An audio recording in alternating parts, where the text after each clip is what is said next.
Assalamu alaikum wa rahmatullahi wa barakatuh. Now, without further ado. And this is what one of the great, the Imam, he explained when someone came to him and they say that the Murji'ah, they say that Iman is not affected. Iman is not affected by sin, is what the Murji'ah say. Naam. So he quoted this hadith.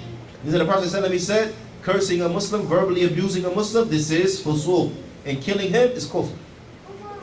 This was enough as a dalil. So we understand from this what?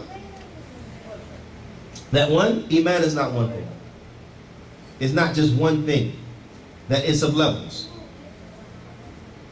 That sins decrease these levels. And has an effect on the Iman. These are some of the benefits we learn from this hadith. So if anyone has a pen, you want to write these down. One, we learn that what?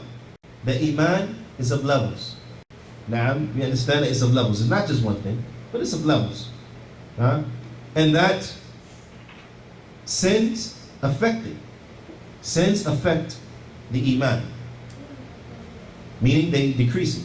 Because cursing a Muslim will drop you to here. This. And then qitalu, drop you low. Kufr. Now, wait. Also, one of the benefits we learn from this hadith is that if you understand that the person that you're speaking to will understand the point of reference from a particular text, then it's enough for you just to relate the text without any additional speech. Because as you see here, the only thing that this great Imam did was he just gave the hadith. He didn't give any explanation, he didn't elaborate, he just quoted the hadith and he was silent. Why? Because the one who he was speaking to, he understood what was intended. He understood the meaning of the hadith. He understood what was intended, and he understood the point of reference. So there was no need to further elaborate and say, well, as you can see, X, Y, Z. Because he understood it already just from the pure articulating of the hadith. So these are just some of the fruits and the benefits we learn from the hadith. In any event, the point is that what? The Murji'ah, they say that Iman is one thing. So we understand that this is not correct. They say that Iman is never affected by sin. We understand this is not correct. It is affected by sin. The Khawarij on the other side, they say that Iman is one thing, like the Murji'ah. But they differ from the Murji'ah, and they say that major sins will deplete one's Iman.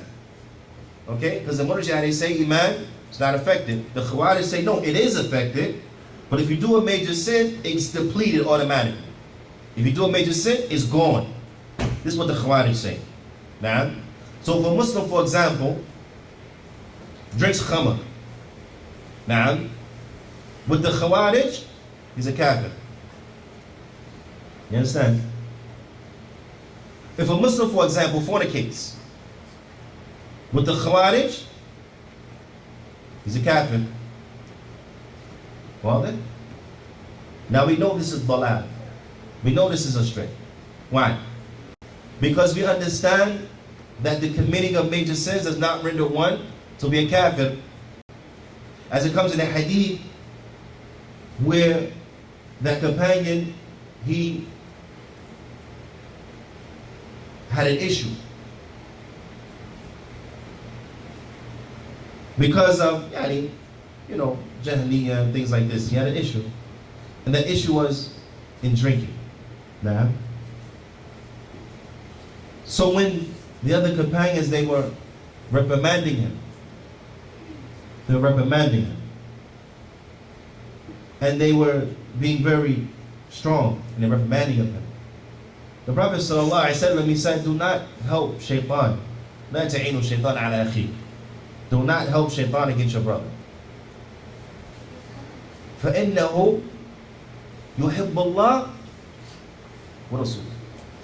Because verily, he loves Allah, يحب الله ورسوله. He loves Allah and His Messenger. Now this was a companion who what? Who he fell into that sin of drinking. Now, but the Prophet ﷺ, he established for him that he loved Allah and His Messenger. Right? He established for him that he loved Allah and His Messenger. And he established for him the brotherhood of Islam. Because he said, do not help the shaitan against who? Your brother.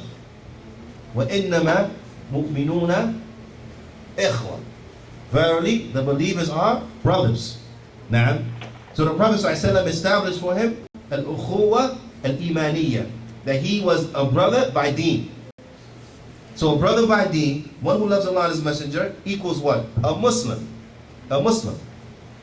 Well then, so we understand that what major sins don't take one out of Islam.